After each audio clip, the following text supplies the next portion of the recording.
Au nom du Père et du Fils et du Saint-Esprit, Amen. Grande joie d'être là avec toi en ce mercredi 14 août. Et nous sommes, aujourd'hui c'est mercrdi, c'est une journée toujours dédiée à Saint Joseph. Prions Saint Joseph, demandons l'intercession de Saint Joseph, confions à tous nos besoins, toutes nos intentions, aussi à l'intercession de Saint Joseph. Alors la première lecture d'aujourd'hui, c'est Ézéchiel, chapitre 9e. C'est alors que d'une voix forte, il cria à mes oreilles. Ils approchent les fléaux de la ville, chacun son instrument de destruction à la main. Et voici que ces hommes s'avancèrent venant du porche supérieur qui regarde le nord, chacun son instrument pour frapper à la main. Au milieu d'eux, il y avait un homme vêtu de lin qui portait à la ceinture une écritoire de scribes. Ils entrèrent et s'arrêtèrent devant l'autel de bronze. La gloire de Dieu d'Israël, s'éleva de sur les chérubins sur lesquels elle était, vers le seuil du temple. Et il appela l'homme vêtu de lin, qui avait une écritoire de scribes à la ceinture. Et le Seigneur lui dit, parcours la ville, parcours Jérusalem, et marque d'un signe au front les hommes qui gémissent et qui pleurent sur toutes les abominations qui s'y pratiquent au milieu d'elle. Je l'entendis dire aux autres, parcourez la ville, à la suite et frappez. N'ayez pas un regard de pitié, n'épargnez pas, vieillards, jeunes gens, vierges, enfants, femmes, tuez et exterminez tout le monde. Mais quiconque portera les signes au front, ne le touchez pas. Commencez à partir de mon sanctuaire. Ils commencèrent donc par les vieillards qui étaient dans le temple. Et il leur dit, souillez le temple, emplissez les parvis de victimes, sortez. Ils sortirent et frappèrent à travers la ville. Eh bien, moi, non plus, je n'aurai pas un regard de piété. Je n'épargnerai pas. Je leur demande compte de leur conduite. La gloire du Seigneur sortit de sur le seuil du temple et s'arrêta sur les chérubins.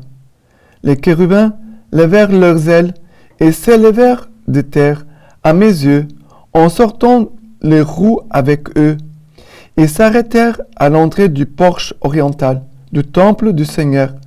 Et la gloire du Dieu d'Israël était sur eux au-dessus. C'était l'animal que j'avais vu sous les dieux d'Israël au fleuve Kébar. Et je sus que c'était des chérubins. Chacun avait 4 faces et chacun 4 ailes, avec des formes des mains humaines sous leurs ailes. Leurs faces étaient semblables aux faces que j'avais vues près du fleuve Kébar. Chacun allait droite devant soi. Alors, ici, c'est Ézéchiel qui nous parle et nous dit, on dirait un sanctuaire, un scénario un peu effrayant, terrible, quand Dieu dit, sortez et tuez. N'ayez pas parcourez la ville à la suite et frappez.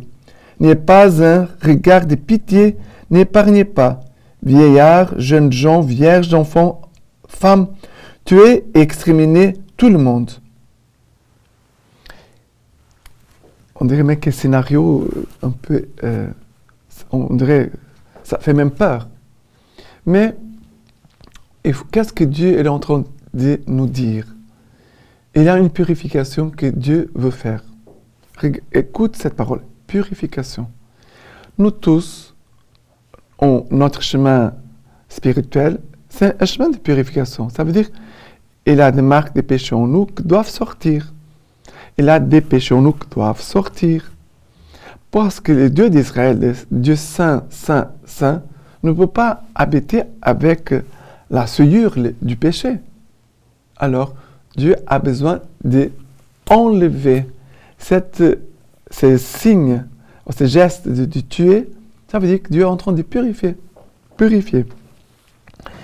Et après, nous est dit aussi, mais quiconque portera les signes au front, ne les touchez pas.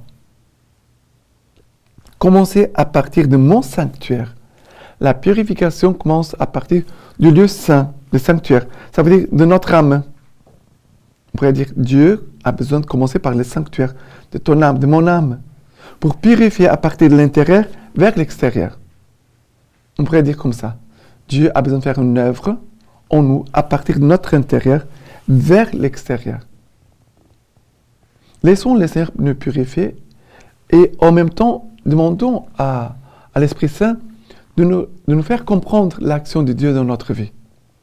Dieu, il a une façon particulière de travailler dans la vie de chacun de nous, que souvent, moi, j'appelle cela pédagogie. Dieu, il a une pédagogie, une façon de nous élever, de nous conduire, de nous enseigner, de nous former, mais aussi de nous purifier. Et la marque ici dont parle Ézéchiel, c'est lui qui portera les signes au front.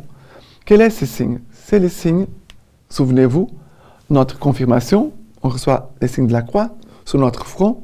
Aussi, le jour de notre baptême, les prêtres nous ont signé avec l'huile de la confirmation. C'est la même huile que nous recevons le jour de notre baptême et aussi le jour de notre confirmation. Les 5 crèmes, voilà. Que nous recevons. Mais ici, voilà l'action de Dieu. Dieu qui veut vraiment, dit ici le verset 10, « Eh bien moi non plus, je n'aurai pas un regard de pitié, je n'épargnerai pas, je leur demande compte de leur conduite. » Ça veut dire que Dieu, en travers notre intérieur, veut toucher aussi, arriver à changer notre conduite, notre façon de vivre. Voilà ce que le Seigneur veut faire. Mais il a aussi la gloire de Dieu qui sortit de sur le seuil du temple. Voilà. Ici, c'est Dieu qui dit, je ne supporte plus ce qui se passe dans le sanctuaire parce que les gens ne respectaient plus les sanctuaires, n'avaient plus de respect envers Dieu, envers la volonté de Dieu. Alors Dieu dit, je ne peux plus supporter, je m'éloigne. La gloire de Dieu s'éloigne. Parce que l'homme a abandonné Dieu. Ce n'est pas Dieu qui a abandonné l'homme, c'est l'homme qui a abandonné Dieu. Voilà. Et maintenant, le psaume d'aujourd'hui. Alors, le psaume 113, verset 1. Louez serviteur du Seigneur, louez le nom du Seigneur. Béni soit le nom du Seigneur, dès maintenant et à jamais. Du lever du soleil à son coucher, loué soit le nom du Seigneur. Plus haut que tous les peuples, le Seigneur. Plus haut que tous les cieux, sa gloire. Qui est comme le Seigneur notre Dieu, lui qui s'élève pour siéger et s'abaisse pour voir cieux et terre. Alors, le Seigneur, et lui, il s'abaisse pour voir cieux et terre, pour te regarder, toi et moi, parce que Dieu nous regarde toujours avec amour. Il veut nous combler de sa gloire. Ah, tout à l'heure, on parlait de la gloire de Dieu qui s'éloigne. Mais Dieu veut nous combler de sa gloire. Sa gloire, c'est quoi? C'est la puissance de la résurrection de Jésus-Christ. C'est l'onction de l'Esprit Saint qui vient en nous et qui crie au-dedans de nous, Abba Père, qui nous donne une confiance immense en Dieu, notre Père. Car nous savons que c'est lui en qui nous avons mis toute notre confiance et notre espérance. Alors, ici, le psaume nous invite vraiment à nous laisser regarder par Dieu, mais aussi avoir toute confiance en Dieu, notre Père. Et l'évangile d'aujourd'hui, c'est Matthieu chapitre 18, à partir du verset 15. Si ton frère vient à pécher, va le trouver et reprends-le, seul à seul. S'il t'écoute, tu auras gagné ton frère. S'il n'écoute pas, prends encore avec toi 1 ou 2 autres, pour que toute affaire soit décidée sur la parole de 2 ou 3 témoins. que s'ils refusent de les écouter, dis-le à la communauté. Et s'ils refusent d'écouter même la communauté, qu'ils soient pour toi comme les païens et les publicains. En vérité, je vous le dis, tout ce que vous lierez sur la terre sera tenu au ciel pour lier, et tout ce que vous délierez sur la terre sera tenu au ciel pour délier. De même, je vous le dis en vérité, si deux d'entre vous sur la terre unissent leur voix pour demander quoi que ce soit, cela leur sera accordé par mon Père qui est aux cieux. Que 2 ou 3 en effet soient réunis en mon nom, je suis là au milieu d'eux. Alors cette parole, elle est très forte parce qu'on parle ici de la correction fraternelle. Si ton frère vient à pécher, va le trouver et reprends-le seul à seul. C'est la correction fraternelle pour aider le frère à avoir de repentir de ce qu'il a fait. Et il nous a dit aussi, s'il refuse d'écouter même la communauté, qu'il soit pour toi comme les païens et les publicains. Ça veut dire, voilà, il ne fait plus partie de la communauté. Et tout de suite après, Jésus va nous parler, Jésus va dire, si 2 d'entre vous sur la terre unissent leur voix pour demander quoi que ce soit, cela leur sera accordé par mon Père qui est aux cieux.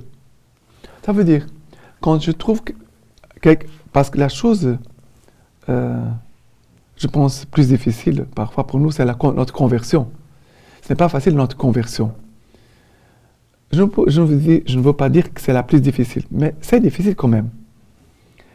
Mais je parle maintenant par rapport à quelqu'un que tu connais, qui ne veut pas changer, qui ne veut pas devenir une meilleure personne.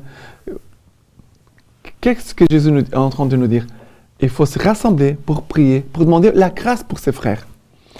Pour moi, c'est un encouragement. C'est nous dire la force quand nous sommes unis. Pour demander quelque chose au Père, il nous l'accorde. Même si on demande la conversion, que le frère puisse ouvrir son cœur. C'est la force de la prière. Jésus ici nous parle de la prière dans l'unité, unis dans la prière. Et Jésus sera là au milieu de nous. Il nous écoute notre prière, notre demande. Voilà la force de la prière. Nous pouvons essayer de changer les choses avec nos mains, avec nos paroles, mais il a la puissance de la prière qui vraiment peut changer les cœurs les plus durs. Et la lecture patristique d'aujourd'hui de Saint Augustin nous dit ceci. Tout ce que nous avions entendu dire, nous l'avons cru. Elle a entendu les promesses, elle voit les réalisations. Elle a entendu avec la prophétie, elle voit avec l'évangile. Car tout ce qui s'accomplit maintenant a été prophétisé auparavant. Lève les yeux et regarde à travers le monde. Constate que ton héritage va jusqu'aux extrémités de la terre. Maintenant, je vous laisse la bénédiction par les mains toutes pures de la Vierge Marie. Que Dieu Tout-Puissant vous bénisse et vous garde, le Père, le Fils et le Saint-Esprit. Amen.